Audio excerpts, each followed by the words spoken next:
গুণাগার বলবো না,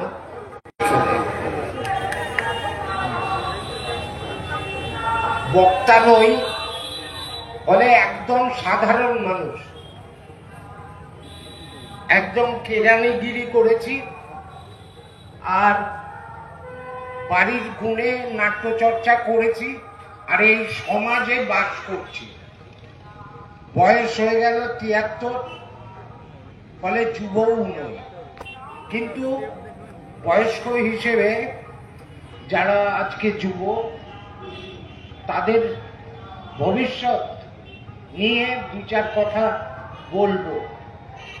মানে ওই রকম করে বলতে পারবো না, গুছিয়ে। এখানে সৌভাগ্য যে ২০তম যুব সম্মেলন হতে যাচ্ছে এবং ২১ তারিখ থেকে অর্থাৎ ২১শে জুন থেকে ২৩ পর্যন্ত এখানে চলবে। সেই টানে মীনাক্ষীকে দেখতে এসেছিলাম, মীনাক্ষী জোর করে তুলে দিয়ে বলল যে দু চার কথা বলো। আমার অদ্ভুত লাগে, মানে আমরা ছোটবেলায় পড়েছিলাম যে এই বঙ্গদেশে রেনেসাঁ হয়েছিল। রেনেসাঁ মানে যুগ পরিবর্তন এবং যুগের মঙ্গলের জন্য কিছু মহাপুরুষের জন্ম হয়েছিল। যেমন ধরুন রামমোহন, সতীদাহ প্রথা এখানে চলত। বামুনেরা ১৪৪টা ৪৫টা বিয়ে করতে পারত। এমনকি শেষ নিঃশ্বাস ত্যাগ করছে তখনও মেয়ে তাদের গুছিয়ে দেয়া হতো এবং শ্মশান ঘাটেই সে বেধবা হতো এবং তাকে আগুনে যেতে হতো। এই প্রথাটা রদ করেছিলেন বিদ্যাসাগর। বেধবা বিবাহ চালু করেছিলেন, কারণ তখন ছোট ছোট মেয়েদের বিয়ে হতো বুড়ো বুড়ো ব্রাহ্মণ বা বুড়ো বুড়ো কায়স্থ যারা ছিলেন সম্প্রদায় তাদের, তো সেইটা রোধ করেছিলেন। মাইকেল মধুসূদন দত্ত থেকে বিবেকানন্দ সকলে ওই রেনেসাঁর ফসল। সমাজ সুন্দর হয়েছিল, সমাজ এগিয়ে চলছিল এবং আমরা তারপরে আর মহাপুরুষগুলো পাচ্ছিলাম না। সেই টানে টানে সমাজ চলছিল। আবার নতুন এক পরিবর্তন এলো, মানুষই নিয়ে এলো, এই সাধারণ মানুষ যাদের হাতে একটা ভোট আছে, এই মানুষরা। সেটা কি? সেটা আরেকটা রেনেসাঁর জন্য। সেই রেনেসাঁর স্লোগান ছিল, আমি গুন্ডা কন্ট্রোল করি। অর্থাৎ যে ব্যবস্থাটার মধ্যে দিয়ে একটা সভ্য সমাজ, মেধাযুক্ত বাঙালি একটা জাতির শীর্ষে ছিল, তার ঠিক উল্টো দিকে আরেকটা রেনেসাঁর পদ্ধতি তৈরি হয়ে গেল এবং খুব সুচতুরভাবে। এবং সেখানে শুধু দেশীয়, দেখবেন এখন দেশপ্রেমের বন্যা বইছে চারিদিকে। ধর্ম তো আছেই, সেটা বলছি। চৈতন্যদেব যেভাবে ধর্ম দিয়ে, তার সিম্পলিসিটি দিয়ে নিচের মানুষকে ওপরে তুলে এনেছিলেন, এটাও রেনেসাঁর ফসল। আবার রেনেসাঁর বর্তমান রেনেসাঁ দেখবেন সরকারি পয়সা খরচ করে ধর্মের প্লাবন ঘটাতে আপনার আমার ট্যাক্সের টাকায় জগন্নাথ দেব বেশ বসেছিলেন, পুরীর মন্দিরে বেশ বসেছিলেন। বছরে দুবার, একবার ওই মাসির বাড়ি যেতেন, আমরাই দড়ি টানাটানি করে দিয়ে আসতাম। অর্থনৈতিক উন্নতি হচ্ছিল, খেয়ে দিয়ে কাজ নেই। পুরীর ওইখান থেকে নাকি আরেকটা ধাম হবে, ওই দীঘার সমুদ্রের ধারে নিয়ে চলে এলেন। ধর্মের প্লাবন চারিদিকে নিশ্চয়ই লক্ষ্য করছেন।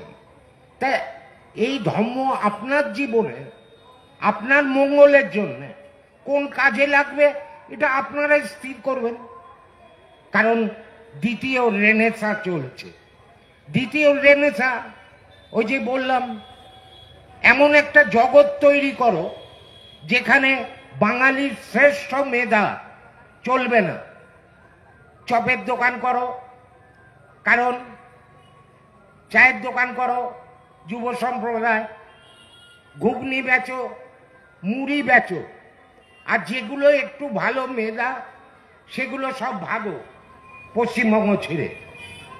ভেগে হয় ব্যাঙ্গালোরে বাস করো, না হলে চেন্নাইয়ে যাও, না হলে গুরগাঁও যাও, না হলে বম্বে যাও, পশ্চিমবঙ্গে থেকো না। সুচতুরভাবে যদি লক্ষ্য করেন 88 সাল থেকে এই প্রথা শুরু হয়ে গেছে। ভেবে দেখুন, এখনো পুরুলিয়াতে দগদগে ঘা আছে। যারা অস্ত্র বর্ষণ করিয়েছিল সেই আমেরিকান দুজন, কিম ডেভি, আজও তার খোঁজ পাওয়া যায় না। ওই জঙ্গলমহল তৈরি হয়েছিল। পরবর্তীকালে এদেরই হাতে রেনেসার কারণে কিষাণজি মারা যায়। রেনেসা, মেধা ছেঁটে দাও। মেধা ছাঁটতে গেলে কি করতে হবে? স্কুলগুলোকে বন্ধ করে দাও। পরিসংখ্যান বলছে, সরকারি পরিসংখ্যান, 8,000 স্কুল বন্ধ হয়ে গেছে। মাইনে দেবার টাকা নেই। মানুষ দুটো ভাত চেয়েছিল, উনি ভাতের বদলে একটা রকাল লাগিয়ে, একটা আকাল লাগিয়ে, তার সঙ্গে একটা রকার লাগিয়ে লোকের হাতে তুলে দিয়েছে মাসে মাসে। সন্তুষ্ট? উচ্চ মেধার এখানে কোনো জায়গা নেই। যদি কিনতে হয় শিক্ষা, তোমাকে প্রাইভেট স্কুলে যেতে হবে। লোকটি করা আছে। স্কুল তৈরি করতে, প্রাইভেট স্কুল তৈরি করতে কি কি লাগে, কেমন করে লাগে, আপনারা একটু খোঁজ খবর করলেই বুঝতে পারবেন। পরিষেবা দেয়া যে দপ্তরগুলো ছিল সেগুলো বন্ধ। স্বাস্থ্য, আপনি পরিষেবা পাবেন না। ওষুধ সরকারি নিয়ম অনুযায়ী 194টা ওষুধ ভারতবর্ষে বাতিল করা হয়েছে। সেই ওষুধ বিষ, তার 134টা এখনো পশ্চিমবঙ্গে নানাভাবে বিতরণ হয়, এবং সেই কোম্পানিগুলোর কাছ থেকে ইলেকশন বন্ড হিসেবে আমাদের বৃহৎ